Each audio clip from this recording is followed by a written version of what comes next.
काल ज्यांच्यावर गुन्हा दाखल झाला तो खिडकर म्हणजे धनंजय देशमुखचा साडू, तो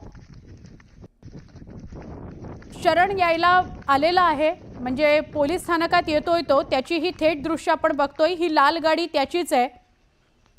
लाल गाडीतनं तो उतरेल आणि तो पोलिसांच्या स्वाधीन होईल. त्याच्यावर काल गुन्हा दाखल झालेला आहे. त्याने मारहाण केल्याचा एक व्हिडिओ समोर आलेला होता. ही थेट दृश्य आपण बघतोय. ही लाईव्ह दृश्य आहेत, एक्सक्लुझिव्ह दृश्य. न्यूज 18 लोकमतवर प्रसार माध्यम लगेच गोळा झाली. त्याला पोलीस स्थानकात आणलं जात आहे. तो बोलेल अशी शक्यता होती, मात्र अजून तरी तो काही बोलत नाहीये. हा तो खिंडकर आहे जो धनंजय देशमुखांचा साडू आहे.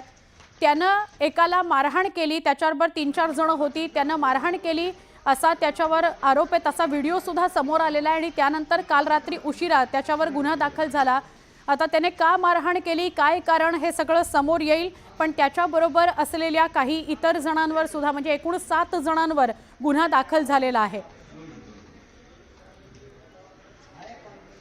पोलिसांनी त्याला ताब्यात घेतलेला आहे. हा खिंडकर ज्याचा एक व्हिडिओ समोर आला होता काल बीडमध्ये, त्याने मारहाण केलेली होती. एका शेतात तो कुणाला तरी मारहाण करतोय आणि प्रचंड मारहाण तो करत होता. तो आणि त्याचे काही सहकारी होते जे मारहाण करत होते. तो आता दादासाहेब खिंडकर असं त्याचं नाव आहे. तर तो दादासाहेब खिंडकर आता पोलिसांच्या ताब्यात आलेला आहे. एकूण 7 जणांवर काल रात्री उशिरा गुन्हा दाखल झाला आहे आणि आपल्याला याच्या पुढची ही घटना माहिती असेल. ही तर ताजी दृश्य आहेत, एक्सक्लुझिव्ह दृश्य आहेत. या घडीला हा दादासाहेब खिंडकर पोलिसांना शरण आलेला आहे. पोलीस त्याला पोलीस ठाण्यात घेऊन जात आहेत. त्याची दृश्य आपण बघतोय. बघा बाजूला आम्ही तो व्हिडिओ पण दाखवतोय. एका शेतामध्ये तो कुणाला तरी मारहाण करतोय, त्याच्याबरोबर 5-6 लोक आहेत आणि तो मारहाण करतोय असा व्हिडिओ काल समोर आलेला होता. आता हा जो मार खातोय या व्हिडिओमध्ये त्याचं नाव आहे सातपुते. या सातपुतेने सुद्धा कुणाला तरी मारहाण केलेली आहे आणि तो व्हिडिओ आज समोर आलाय. आता हा जो दादासाहेब खिंडकरांनी मारहाण करण्याचा प्रकार आहे तो कधी घडलाय, कशा कारणामुळे घडलाय, का त्याला एवढे सगळे जण मिळून मारहाण करत होते, हे सगळं समोर येईलच. मात्र धनंजय देशमुखांचा हा साडू आहे. धनंजय देशमुखांनी कालच प्रतिक्रिया दिलेली होती की माझा साडू असो, कोणी नातेवाईक असो किंवा काही असो, जर अशी कुठली चुकीची घटना घडत असेल तर त्याच्यावर कारवाई व्हायलाच पाहिजे. दादासाहेब खिंडकर पोलिसांना शरण आलेला आहे. आता इतर 6 जणांना कधी पकडलं जातं, आज दिवसभरात तेही पोलिसांच्या समोर येतात का हे बघणं महत्त्वाचं आहे. पण काय बीडमध्ये नेमकं सुरू आहे असा प्रश्न निर्माण व्हायला वाव आहे. बीडचे स्थानिक त्यांच्या प्रतिक्रिया आलेल्या होत्या की आमच्या बीडचं नाव खराब होत आहे, आमच्या परळीचं नाव खराब होत आहे.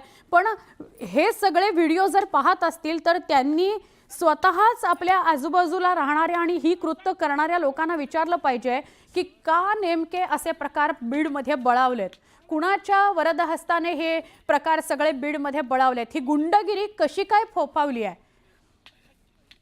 इतके आमदार खासदार असताना, इतकं मोठं नेतृत्व बीडमधून असताना असे प्रकार कसे काय घडतायत आणि इतक्या मोठ्या प्रमाणात उशिराने हे व्हिडिओ समोर काय येत आहेत, हेही विचार करण्यासारखी गोष्ट आहे.